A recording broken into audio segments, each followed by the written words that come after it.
Students, एक बार फिर से आपका स्वागत है क्वेश्चन बैंक में। आप सभी ने क्लास 6 के हाफ ईयरली एग्ज़ाम में बहुत अच्छा परफॉर्म किया। आप सभी ने क्वेश्चन बैंक्स के हर क्वेश्चन को बहुत अच्छे से अटेम्प्ट किया। आज हम आगे की एग्ज़ाम की तैयारी के लिए फिर से एक बार क्वेश्चन बैंक लेकर आए हैं। तो चलिए शुरू करेंगे। इसमें हम लेंगे हिस्ट्री के 5, 6 और 7 चैप्टर के कुछ इम्पॉर्टेंट क्वेश्चंस। तो जैसा कि चैप्टर नंबर 5, 6 और 7 का नाम मैंने यहाँ लिख दिया है क्योंकि थोड़ा सा कन्फ्यूज़न है इसको लेकर के।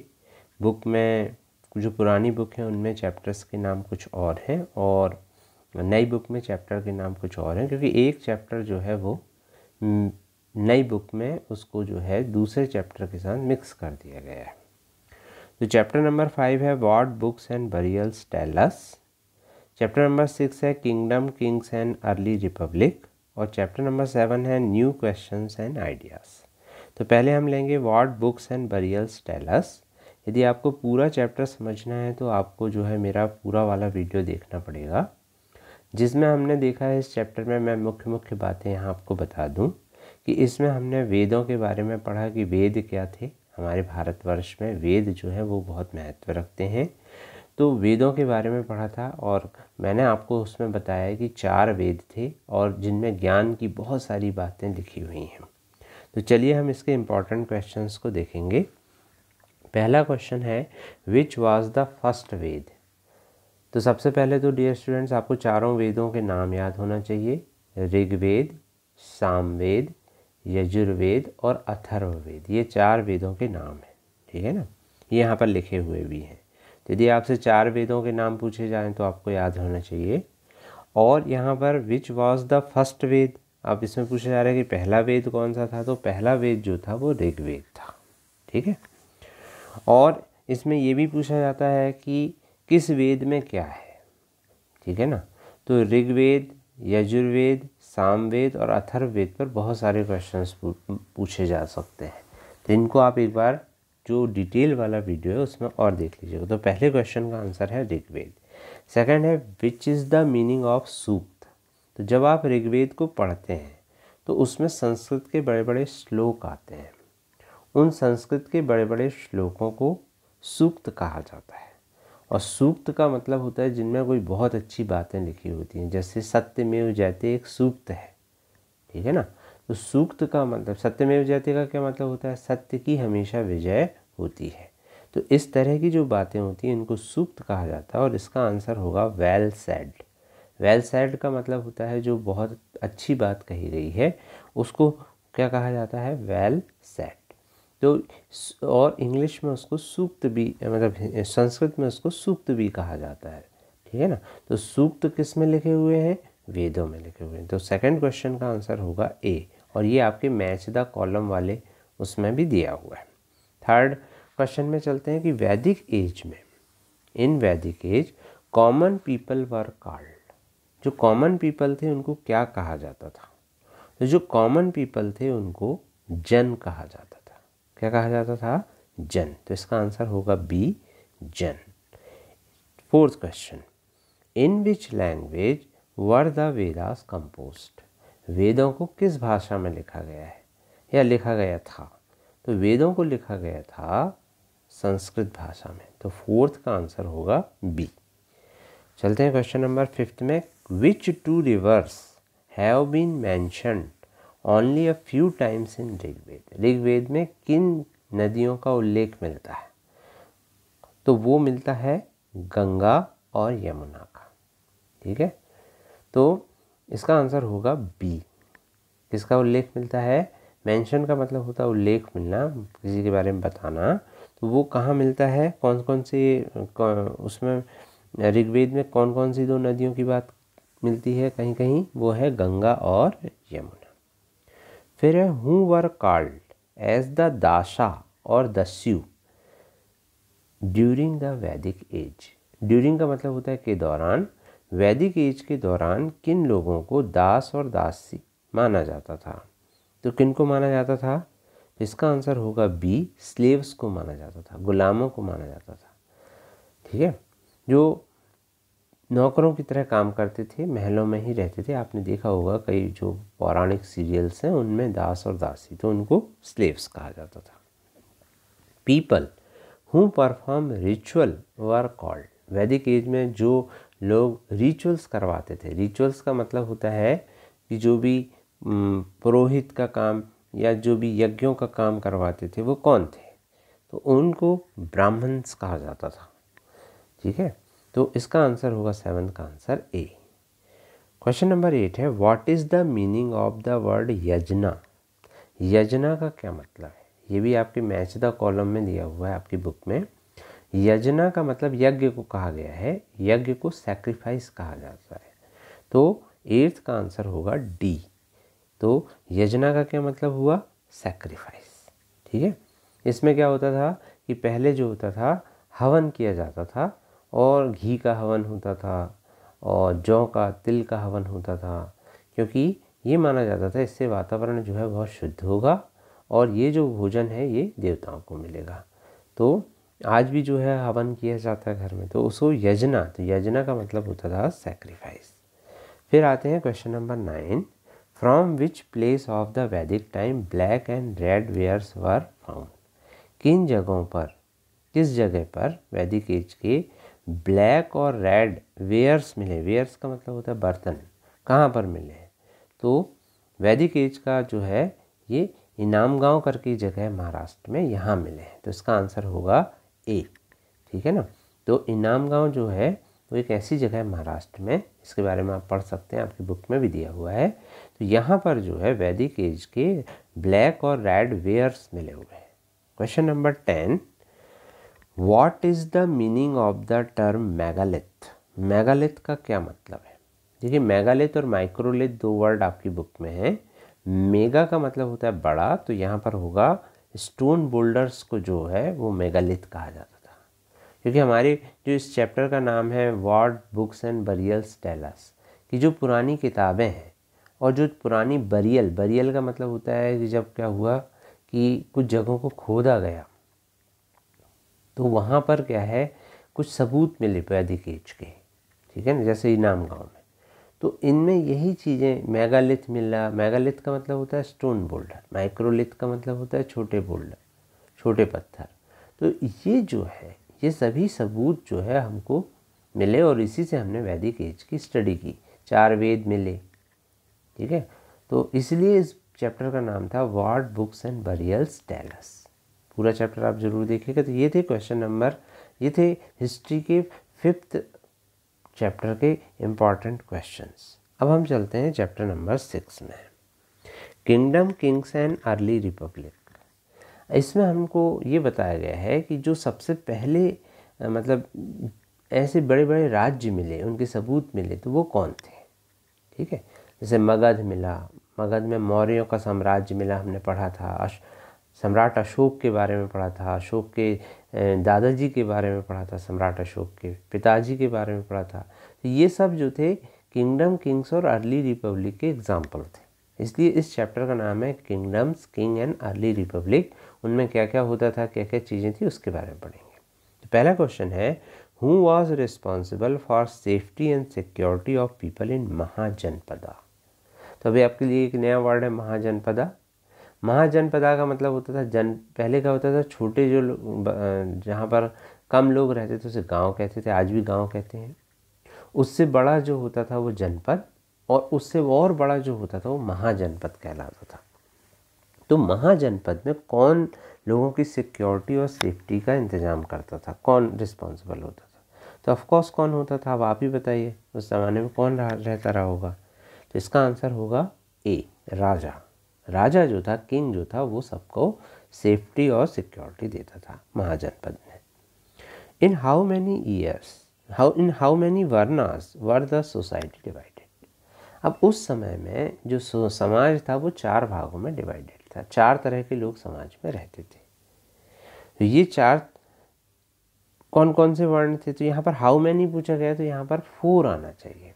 ठीक है, ये तो मैंने नाम लिख दिए हैं, ये चारों नाम आएंगे, लेकिन आपसे क्वेश्चन में पूछा जाएगा तो आपको बताना पड़ेगा कितने, 4, 3, 5, 6।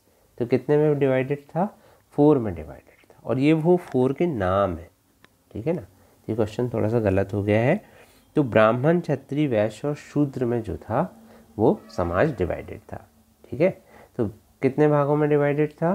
4 में, ठीक है। समाज, ब्राह्मण जो थे वो शिक्षा देने का काम करते थे, क्षत्रिय जो थे वो रक्षा का काम करते थे, सेफ्टी का काम करते थे, वैश्य जो है वो व्यापार किया करते थे, और शूद्र जो है वो सेवा किया करते थे। फिर है who were the groups who could not participate in assembly of ganas. जो गण थे, गण का मतलब होता है जो अच्छे लोग थे या जिनको मतलब चुन करके कुछ जनपदों में समितियां बनाई जाती थी, उनमें कौन लोग पार्टिसिपेट नहीं करते थे? तो उनमें जो थे वुमेन मतलब महिलाएं नहीं पार्टिसिपेट करती थी, शूद्र नहीं पार्टिसिपेट करते थे, और कम्मकारास जो है वो पार्टिसिपेट नहीं करते थे। अब आपके मन में आएगा ये कम्मकारास किसको कहते थे? कम्मकारास का मतलब होता था जो लैंडलेस मजदूर होते थे, मतलब जिनके पास खुद की ज़मीन नहीं होती थी, वो दूसरों की ज़मीनों में काम करते थे, उनको खेतीहर मजदूर कहा जाता था। उनको उस ज़माने में कमकारास कहा जाता था, ठीक है ना। तो वुमेन, शूद्र और कमकारास जो थे वो असेंबली ऑफ गण में भाग नहीं लिया करते थे। Question number 4, what was the name of the yajna perform by a raja usually to assert his supremacy above other rajas. कौन सा ऐसा यज्ञ था जो एक राजा परफॉर्म करता था दूसरे राजाओं के ऊपर अपनी प्रभुत्व दिखाने के लिए कि भाई मैं ही सर्वश्रेष्ठ हूँ? तो वो यज्ञ हुआ करता था अश्वमेध यज्ञ, ठीक है। इसमें क्या होता था, एक घोड़ा छोड़ा जाता था, मतलब राजा यज्ञ करने के बाद एक घोड़ा छोड़ता था यज्ञ करने के दौरान ही, और वो घोड़ा जो था वो सब जगह जाता था। जो राजा उस घोड़े को पकड़ लेता था, जो पड़ोसी राजा, तो उसको उस राजा के साथ युद्ध करना पड़ता था। तो अधिकतर राजा जो थे वो घोड़े को पकड़ते नहीं थे। यदि राजा शक्तिशाली होता था तो वो घोड़े को नहीं पकड़ते थे, और यदि जिसने घोड़ा पकड़ लिया तो फिर उसके साथ युद्ध होता था, और फिर जो है वो अश्वमेध यज्ञ तभी पूरा माना जाता था तब जब कि राजा का जो घोड़ा है वो वापस आ जाए। फिर है बिगर और इम्पॉर्टेंट जनपद, जो बड़े बड़े जनपद थे उनको क्या कहा जाता था? तो अभी मैंने आपको बताया, उनको कहा जाता था महाजनपदा। तो 5th का आंसर होगा डी, महाजनपदा। तो ये था आपका चैप्टर नंबर 6। अब हम चलेंगे चैप्टर नंबर 7 में। चैप्टर नंबर 7 का नाम है न्यू क्वेश्चंस एंड आइडियाज़। इसमें हमने देखा, यदि आप इसका डिटेल वीडियो देखें तो बड़ा अच्छा रहेगा। इसमें हमने गौतम बुद्ध के बारे में देखा, भगवान बुद्ध के बारे में देखा, हमने जैनों के धर्म के बारे में देखा, महावीर जैन के बारे में देखा, और हमने इसमें पढ़ा उपनिषदों के बारे में कि उपनिषद क्या होते हैं। इन सभी से संबंधित क्वेश्चन इसमें पूछे जाते हैं। तो पहला क्वेश्चन है गौतम बुद्ध का ओरिजिनल नाम क्या था, मतलब बचपन का नाम या उनका मुख्य नाम क्या था? तो उनका नाम था गौतम बुद्ध का, इसका आंसर होगा बी, उनका नाम था सिद्धार्थ। अब इसके अलावा बहुत सारे क्वेश्चन पूछे जाते हैं कि उनका जन्म कहाँ हुआ था, उनके पिताजी का क्या नाम था। तो ये सारी चीज़ें आप अच्छे से पढ़िएगा। फिर है under which tree Gautam Buddha get enlightenment, किस पेड़ के नीचे गौतम बुद्ध को ज्ञान की प्राप्ति हुई थी? एनलाइटनमेंट का मतलब होता है ज्ञान। अब आप बोलेंगे ज्ञान का क्या मतलब है? ज्ञान का मतलब है कि एक सुप्रीम ज्ञान जिसके बाद इंसान जो है संसार से मुक्त हो जाता है, एक आनंद में चला जाता है, उसको एनलाइटनमेंट कहते हैं। तो एनलाइटनमेंट भगवान बुद्ध को किस पेड़ के नीचे प्राप्त हुआ था? तो वो पेड़ था पीपल का पेड़, ठीक है। तो यहाँ पर हम कंफ्यूज हो जाते हैं, कई लोग बोलते हैं बैनियन के पेड़ के नीचे होता है, लेकिन नहीं, एनसीईआरटी आपकी किताब में लिखा हुआ है, आप अच्छे से पढ़िएगा, पीपल का पेड़। फिर किस जगह पर उनको ज्ञान प्राप्त हुआ था? तो उनको वो जगह का नाम था बोध गया, ये बिहार में है, फेमस जगह है। तो कौन सी जगह थी वो? बोध गया। फिर है where did Gautam Buddha teach for the first time, कौन सी जगह पर उन्होंने सबसे पहले उपदेश दिया था, सरमन दिया था? कौन सी जगह पे दिया था? वो जगह थी सारनाथ, ठीक, ये वाराणसी के पास है, उत्तर प्रदेश में। क्या नाम है उस जगह का? सारनाथ। तो 4th का आंसर क्या होगा? बी। फिर है क्वेश्चन नंबर 5, किस भाषा में गौतम बुद्ध ने अपने उपदेश दिए थे? तो उस समय में जो था लोगों को ज़्यादा अच्छी समझ में आती थी प्राकृत भाषा, तो उनके जो भी उपदेश दिए गए वो कौन सी भाषा में दिए गए? प्राकृत भाषा में दिए गए। ठीक है, तो इसका आंसर होगा 5th का C. Who founded the yoga system of philosophy? तो हमारे यहाँ 6 सिस्टम ऑफ फिलॉसफी हैं, उसमें योग जो सिस्टम था वो किस ऋषि ने शुरू किया था? तो ये आप जानते हैं, अभी भी चलता है ये नाम, और ये नाम है पतंजलि। ठीक है, ऋषि पतंजलि ने जो था वो योग सिस्टम ऑफ फिलॉसफी को स्थापित किया था। फिर क्वेश्चन नंबर 7, ये जैन धर्म से रिलेटेड है। Who was the last and 24 तीर्थंकर ऑफ द जैन? तो जैनों के 24 तीर्थंकर का क्या नाम था? तो उनका नाम था वर्धमान महावीर। तो 7 का आंसर होगा ए। फिर है in association of those who left their home is called? अब जैन धर्म और बौद्ध धर्म दोनों में कहा गया है कि यदि आप ईश्वर को प्राप्त करना चाहते हैं, यदि आप इस संसार में ज्ञान प्राप्त करना चाहते हैं, तो आप घर को त्याग दीजिए। तो जो लोग घर को त्याग देते हैं उनके जो संघ को क्या कहा जाता है? तो उनको संघ कहा जाता है। उनके जो समूह होता है उसको क्या कहा जाता है? संघ कहा जाता है।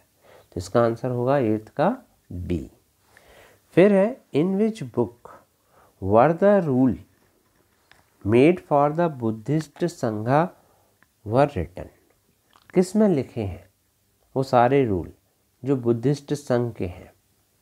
तो वो लिखे हुए हैं विनय पिटक। ये तीनों जो हैं ये ग्रंथ के नाम हैं। ठीक है, बुद्धिस्ट धर्म ग्रंथों के नाम हैं। तो किस में जो है संघ के रूल लिखे हुए हैं? वो लिखे हुए हैं विनय पिटक।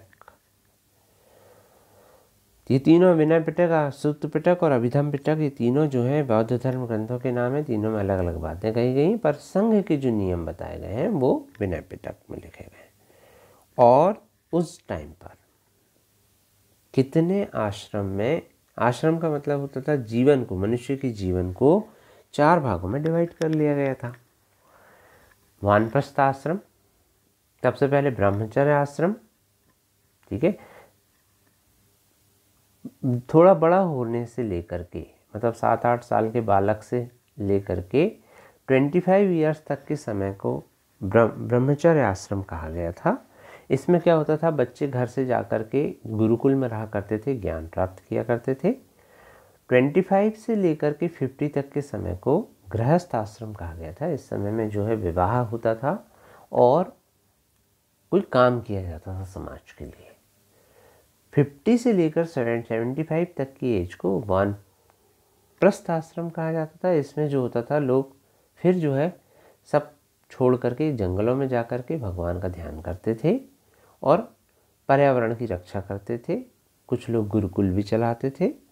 और लास्ट जो आश्रम था वो था संन्यास आश्रम। यदि आपकी 75 से ज़्यादा एज उस समय में होती थी तो फिर संन्यास आश्रम होता था। तो 75 से लेकर के 100 तक का जो टाइम था, क्योंकि मनुष्य की जो एज थी वो 100 ईयर्स मानी जाती थी, उससे ज़्यादा भी हो सकता, वो समय संन्यास आश्रम माना जाता था। उस समय में और अधिक जो है जप तप तीर्थ इत्यादि करने लगता था इंसान। तो इस तरह से 4 भागों में जो मनुष्य का जीवन था वो डिवाइडेड था। तो इस चैप्टर में यही सब बातें बताई गई हैं। तो आई होप कि आप ये सारे क्वेश्चंस अच्छे से प्रिपेयर कर लेंगे और आपको यदि चैप्टर से संबंधित कोई डाउट है तो उससे संबंधित वीडियो देख लेंगे। Thank you very much.